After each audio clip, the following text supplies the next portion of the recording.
Cross-country skiing is all about skiing longer distances, 5 kilometers, 10 kilometers. It even goes up to 50 kilometers in the Winter Olympics. Well, cross-country skiing is all about you and the winter as it comes. It requires all sorts of logistics like strapping, buckling, bundling, shivering, fitting, etc.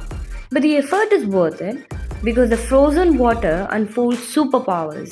It allows you to glide, slide, soar, whoosh, and hurtle.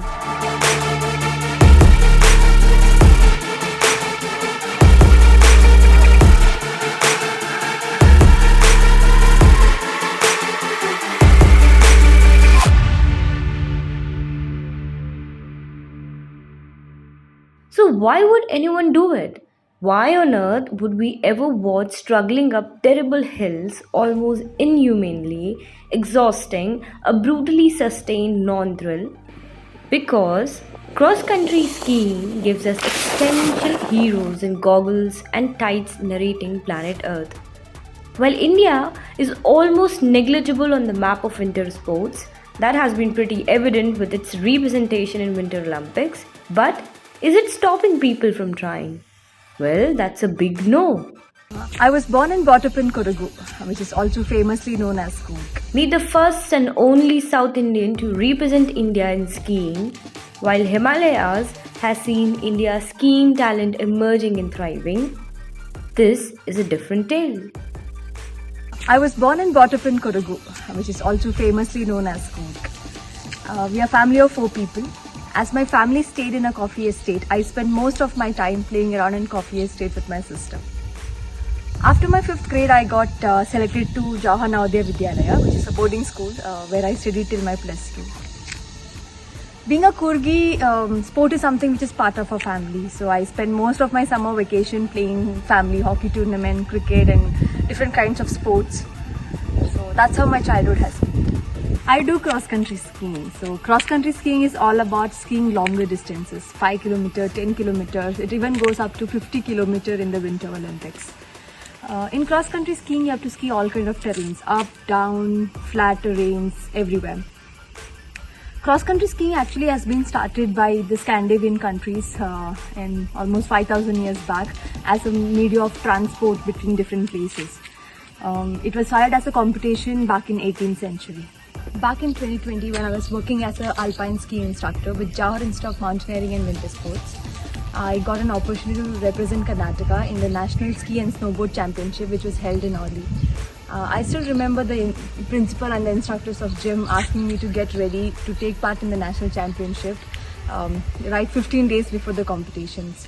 So yeah, I actually tried cross-country skiing for the first time right 15 days before the competition. The struggles of being a cross-country skier comes in all shapes and sizes, and when you think it might be just cold, well, think again. The absolute recognition is missing because the coverage to the sport and athletes are molded according to the comfort.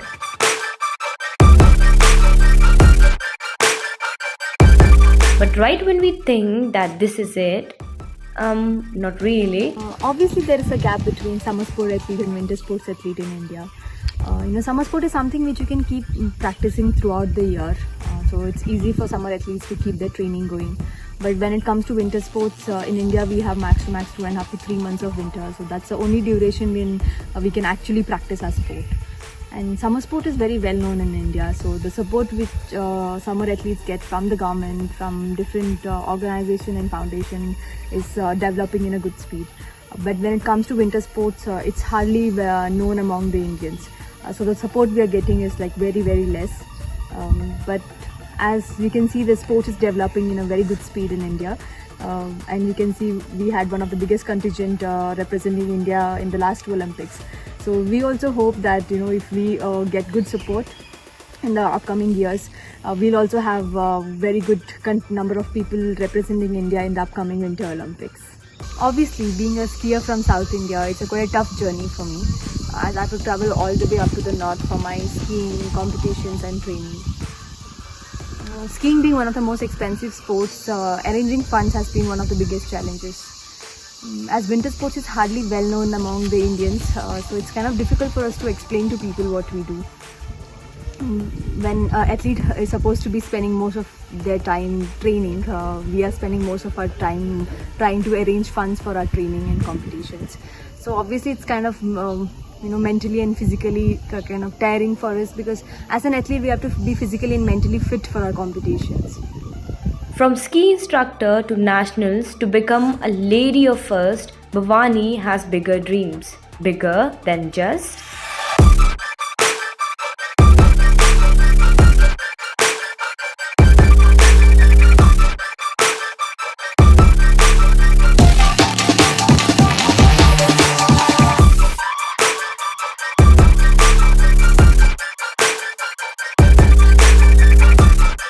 because the dream is the Olympics.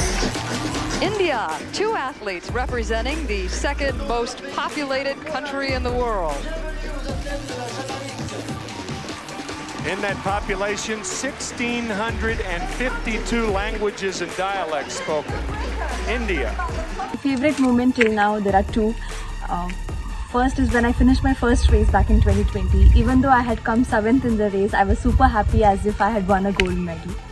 And my second favorite moment is when I won my first gold medal last year in Kelo India Nationals.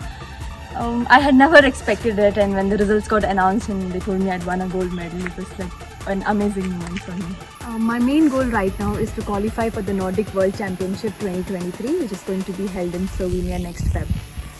My ultimate goal is to represent India and win a medal in the next Winter Olympic 2026, which is going to be held in Italy.